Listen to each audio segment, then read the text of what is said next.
Хайрлы күн, с вами учитель казахского языка Дошан Жандарбекула. Сегодняшняя маленькая лекция посвящается на тему слушания, то есть как правильно слушать и понимать казахскоязычные речи. Выходит так, что есть люди, которые смогут перевести тексты, может рассказать о чем-то, используя свои знания.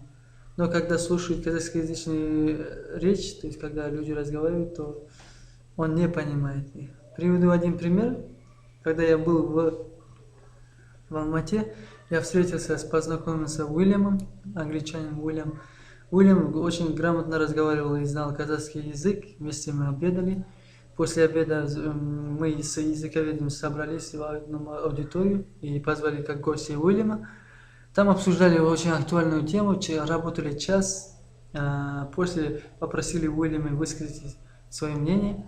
И тогда Уильям сказал, я понял лишь 2-3 слова. То, что мы там работали, много там говорили, показывали, и он понял только 2-3 слова. То есть это показывает то, что Уильям хорошо знал казахский язык, когда мы разговаривали, да? Но он медленно разговаривает, и я тоже медленно говорил, чтобы он понимал. Вот такая проблема существует у многих. Одним из причин является то, что когда изучающий казахский язык знает слово, да? И когда казахскоязычные люди разговаривают, они как будто им кажется быстро разговаривают. Но в основном они нормально разговаривают, но изучающий казахский язык, когда люди разговаривают, кажется, что они быстро разговаривают. И когда он слышит их речи и хочет найти слово, которое он знает, и он путается здесь, и в конце ничего не получается. Вторая из причин эти проблемы, это в казахском языке все слова, вот, основные слова, им добавляется окончание. И можно после окончания еще окончание. И 3 вот так окончания может добавляться, суффиксы даже в основном слове. И когда это все вместе говорится, как будто, даже если знает вот основное слово, да, ученик, студент, он может запутаться, как так у него много окончаний, и эти окончания, он правила их не знает, как играет роль, и поэтому думает, что это другое слово, которое похоже на слово, которое я учил. Но в основном это исходит от этого слова. Например, дос это друг, достар это друзья, достармен это с друзьями, еще окончание. Вот такие добавляются многие окончания. И когда все это вместе слушаются, ученику кажется, что это другое слово, и он теряет свой, даже слова, которые он знает. И третья причина, многие укращают свои, когда разговаривают, как и в других языках, укращают свои слова. Например, waterman, то есть я здесь сижу, да, waterman. Может один человек сказать, что waterman, он может не сказать он, а правильно будет по грамматике waterman, но если сокращенно в разговорной речи очень сокращает некоторые слова. Вот, например, waterman. Например, я еду, келе жатырмын. Они могут сказать келе жатырмын. Келе жатырмын. То есть укращать. Вот. Из-за этих вот этих непонятных, вот даже свои знания, которые он знает, думает, что это другое что-то, которое я не знаю. Мой простой совет,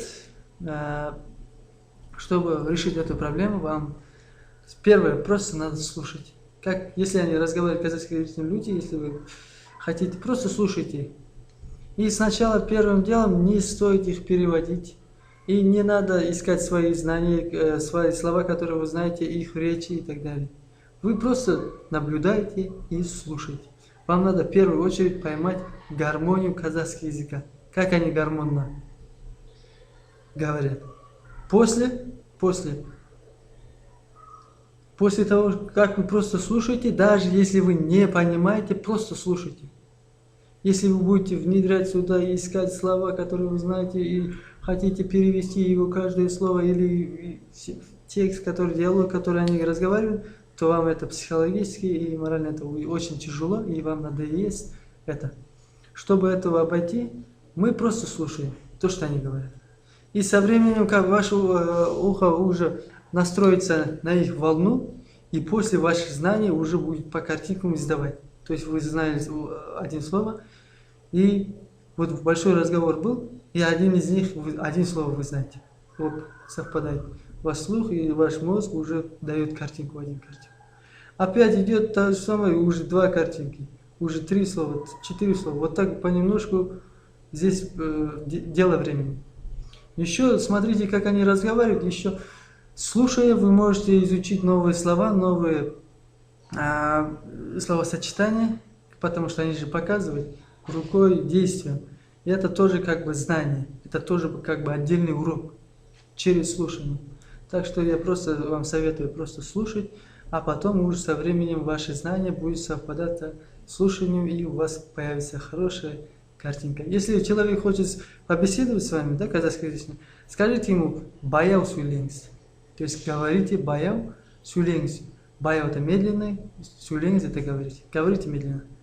И этот собеседник вас поймет и, естественно, будет медленно разговаривать, разделить на слоги или на слово, предложение разделить на слова и так далее. Вот что я хотел вам сказать. С вами Сау болыңыздар. Кездескенше. До новых встреч.